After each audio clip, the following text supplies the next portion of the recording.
Tell crime channel पर आज कहानी एक ऐसे पति पत्नी की जो बड़े ही प्यार से रहते हैं। किसी बात को लेकर उनमें मनमुटाव हो जाता है।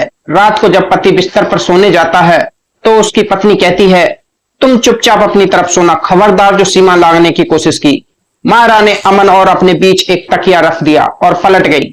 वह अंदर ही अंदर गुस्से में जल रही थी। उसे अपनी ऑफिस वाली दोस्त पूजा की बातें याद आने लगी।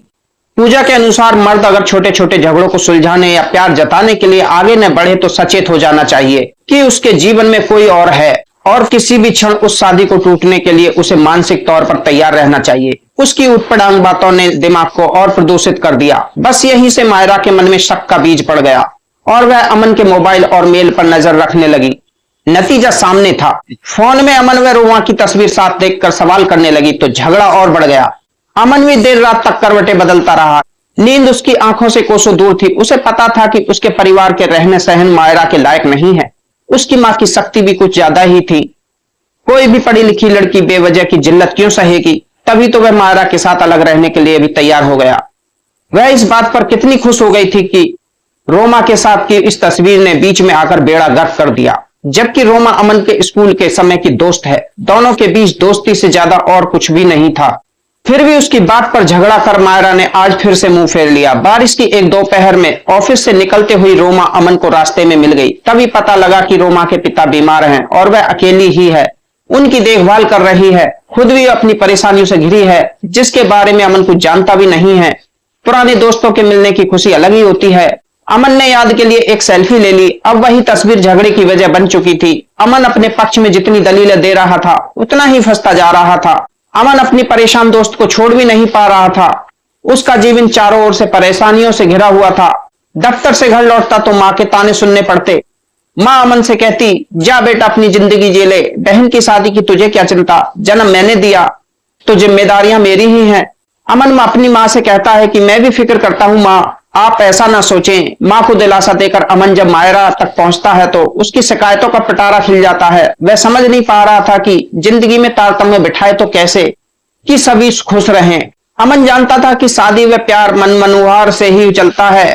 पत्नी से ज्यादा महत्वपूर्ण कोई भी नहीं, पर प्यार जताने के लिए भी माहौल चाहिए। अपने मन को मिनटों में कैसे बदले। जिंदगी है सिनेमा तो नहीं जो स्विच ऑन ऑफ करते ही दृश्य बदल दे। अमन ने मन महसूस कर मायरा को देखना चाहा तो तकिया बीच में आ गया। जिंदगी बड़ी ही नीरस सी गुजर रही थी। क्या सोचा था और क्या पाया। इधर मायरा का तकिया भी आंसुओं से भीग चुका था। बार बार यही ख्याल आ रहा था कि अमन ने उससे शादी ही क्यों की, अगर किसी और से प्यार करता था। फालतू में उसकी जिंदगी खराब की। उसके ऑफिस की सहेलियां अक्सर अपने पति की बातें करती नहीं थकती हैं। वीकेंड पर पति के साथ शॉपिंग करती हैं, बाहर खाना खाती हैं। उसके हिस्से में बस यही लिखा है, मम्मी जी आज खाने में क्या बनेगा। एक इस बात पर मायरा का मन बुरी तरह चिढ़ गया। उसकी जिंदगी ऑफिस और रसोई के बीच जाया हो रही थी। उसका भी दिल करता था कि अमन कभी उसे कोई सरप्राइज दे। शुक्रवार को सीधे उसके ऑफिस आए और कम से कम एक शाम दोनों एक दूसरे के साथ गुजारे। दोस्तों शादी को 1 साल होने को आया था। मजाल की अमन ने ऐसा कुछ किया या कभी कहा हो। दोनों कभी करीब आए भी तो मायरा की इच्छा जाहिर करने के बाद। अब हर बार जिद करके अपनी बात क्यों मनवानी। अमन की ओर से भी कभी तो कोई इशारा हो जाए, यह दिखाए कि वह भी उससे प्यार करता है। दिखने में तो वह इतनी खराब तो नहीं थी कि उसे छूने का जी ही ना करे। फिर भी अमन भूले से भी कभी पहल नहीं करता। वह कोई 16 साल की कमसिन कुंवारी तो है नहीं कि सहमी संकुचाई सी रहे। जरूरतें उसकी भी हैं, मन उसका भी मचलता है। अब इसके लिए भीख तो नहीं मांग सकती। अगर वह उसके साथ ठीक रहता तो शक न करती। परिस्थितियों में वह क्या कोई भी लड़की व्याकुल हो सकती है, सोचकर उसके आंसू थम नहीं रहे थे। कहां उसकी सहेलियों की रोमांटिक जिंदगी और कहां उसकी यह रोमांस के बिना सूनी सड़कों से रेंगती रेगिस्तानी जिंदगी।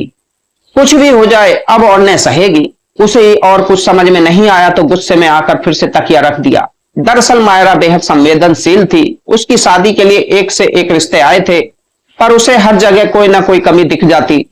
किसी की लंबाई कम तो किसी का पद छोटा।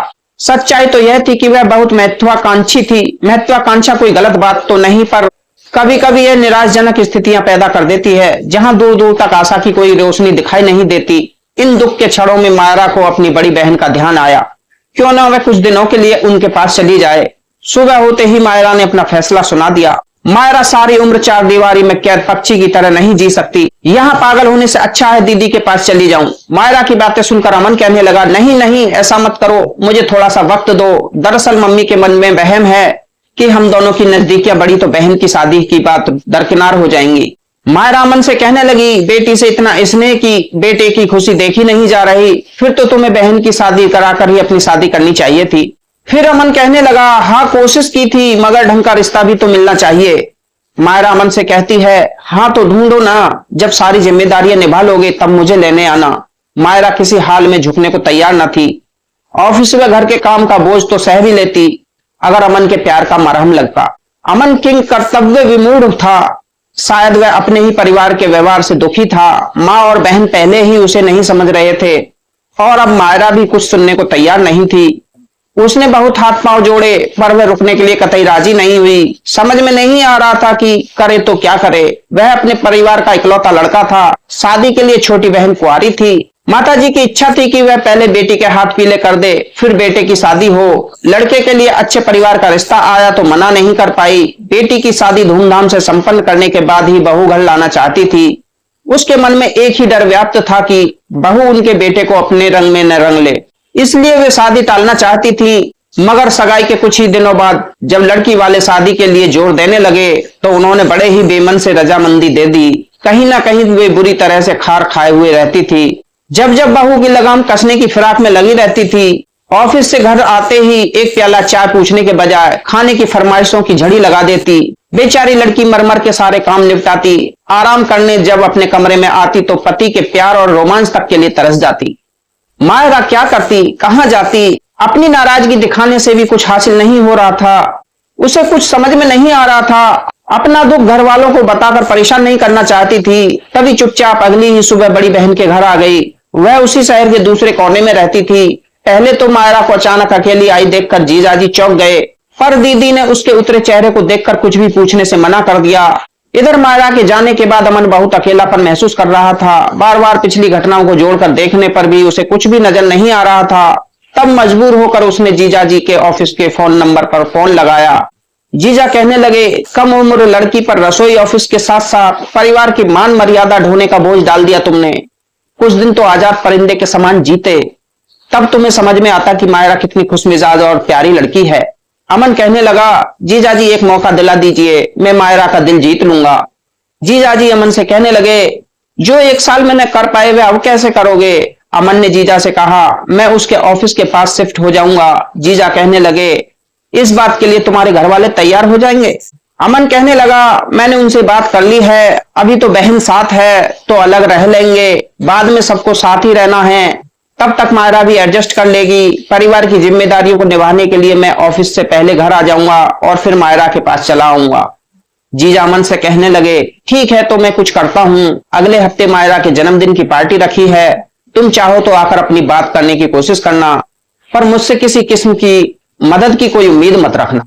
आखिरी निर्णय मायरा का होगा। हम दोनों पति पत्नी के झगड़ों में नहीं पड़ना चाहते। बड़ी मिन्नतों के बाद जीजाजी मान गए।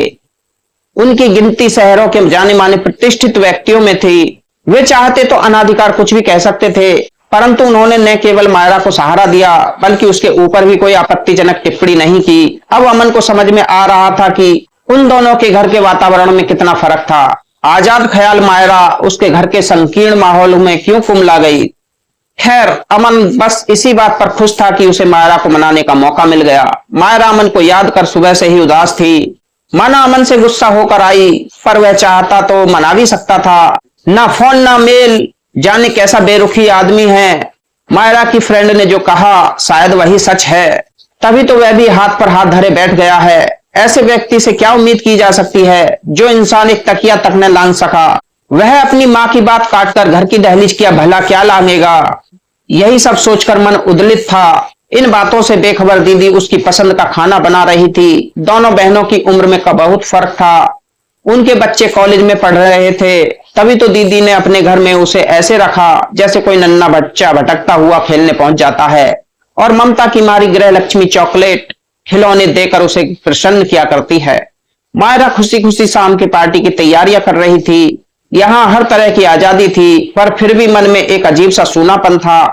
कैसी हुक सी उठती थी और क्यों, उसे कुछ न सूझ रहा था। खैर जीजाजी ने उसके जन्मदिन की पार्टी में शहर के सभी अच्छे परिवार को बुलाया था। जीजाजी मायरा से कहने लगे, आज कोई पसंद आए तो बताना, शहर के सभी हैंडसम नौजवानों को बुलाया है। मायरा कहने लगी, अरे नहीं जीजाजी, अब कुछ भी नहीं मन करता। इतना प्यार दिया अमन ने कि मन भर गया। जीजाजी ने चुटकी ली और वह एक झूठा ठहाका लगाकर पलटी ही थी कि अनजाने भेष में एक जानी पहचानी सी आवाज ने हैप्पी बर्थडे कहा तो चौंक गई। मे आई डांस विद यू? कब उसके हाथों में हाथ दिया, कब नाचती हुई बाहों में समा गई, मायरा को खुद ही पता नहीं चला। उसने फुसफुसाकर जब कानों में लव यू जान कहा तो जैसे रेगिस्तान पर पहली ओस की बूंद सी ठंडक महसूस हुई। मायरा को तो यकीन ही नहीं हो रहा था कि यह वही शख्स है जिसके साथ उसने एक छत के नीचे 1 साल गुजारा है। आज 1 घंटे के अंदर उसने अपने बेबाक अंदाज में मायरा का दिल चुरा लिया। दीदी और जीजाजी इस नवीन बदलाव में अनजान बनने की एक्टिंग कर रहे थे। तभी अमन ने घुटनों के बल बैठकर एक बार फिर से मायरा की आंखों में झांकते हुए कहा, क्या तुम मेरी मायरा बनोगी, अपने घर चलोगी? मायरा यही तो चाहती थी। अमन के प्यार के इजहार से द्रवित हो गई। धीरे से हामी में सिर हिला दिया। अगली सुबह दोनों अपने घर में थे। बाहर मायरा अमन सदन लिखा था। हाँ, यह उन दोनों का घर था। अमन आज जी भरकर प्यार करना चाहता था। ठीक है कि अभी तक उसने अपने परिवार को अपने प्यार के ऊपर प्राथमिकता दी, तभी तो खुलकर कदम नहीं बढ़ा सका था। अपने प्यार का सलीके से इजहार तक नहीं कर पाया था। क्या करता आखिर? ऑफिस से सोचकर घर आता कि मायरा के साथ क्वालिटी टाइम बिताएगा, पर माँ के व्यंग और मायरा की नाराजगी से टूट जाता। बात करेगा तो बात बढ़ेगी और घर वालों को उनके बीच की दूरियां का पता लग जाएगा। यही सोचकर मन महसूस कर रह जाता। बीवी को यह भी नहीं समझा पाता कि बेगम शादी की है आपसे, पुराने इश्क में दम होता है तो शादी करता ही क्यों? अमन कहने लगा, मैं तो खाली दिल और जज्बा लेकर जुड़ने आया था, आप ही जुड़ ना सकी। वाह जी वाह, उल्टा चोर कोतवाल को डांटे, हम नहीं जुड़े या आपने बेरुखी दिखाई। आज दोनों के मन में अपने संवाद चल रहे थे। कुछ मत सोचो, सब कुछ भूलकर प्यार करो। अमन की यह बात सुनते ही पति की गोद में पड़े लैपटॉप यानी अपनी सौतन को हटाकर मायरा नजदीक आ गई। सच पति पत्नी का रिश्ता बेहद अंतरंग होता है। सच कहूं तो कुदरत भी जोड़ों के बीच में आना पसंद नहीं करती। दिया बाती के इस संबंध में अंदर ही अंदर प्रेम की अगन होती है जो 2 दिलों को रोशन करती है। फिर क्यों लोग उनके बीच झगड़े की आग सुलगाते हैं? शायद लोगों के अंदर असुरक्षा की आग लपटे ले रही होती हैं, तभी तो प्रेम करने वाले उन्हें रास नहीं आते। बाहरी लोगों से तो फिर भी बचा जा सकता है, पर नजदीकी रिश्तेदार के लिए कोई क्या करे? ऐसे दिलों की जलन की आग में न जाने कितने नवयुवक अक्सर झुलस जाते हैं। घर में ही समस्या सुलझ जाए तो कोई अलग घर क्यों बसाए? कभी कभी आपसी आंधी तूफान से बचने के लिए अलग आशियाना बनाना पड़ता है ताकि अपने प्रेम की टिमटिमाती लौ को बुझने से बचाया जा सके। उसे हर हाल में जलाए रखना बस अपने ही बस में है। यही सोचकर दोनों ने फैसला लिया कि अब प्राथमिकता के आधार पर रिश्ते निभाए जाएंगे। तकिए ने अपना स्थान ले लिया था। उनके बीच उसके लिए कोई जगह शेष नहीं रही। आज की वीडियो में इतना ही। वीडियो अगर अच्छी लगी तो लाइक शेयर कमेंट करें। अगर आप हमारे चैनल पर पहली बार आए हैं तो चैनल को सब्सक्राइब करें, घंटी वाले बटन को ऑल पर सेट करें ताकि आगे आने वाली वीडियो का नोटिफिकेशन सबसे पहले आपको मिलता रहे। मिलते हैं दूसरी वीडियो में किसी नई कहानी के साथ। तब तक के लिए धन्यवाद।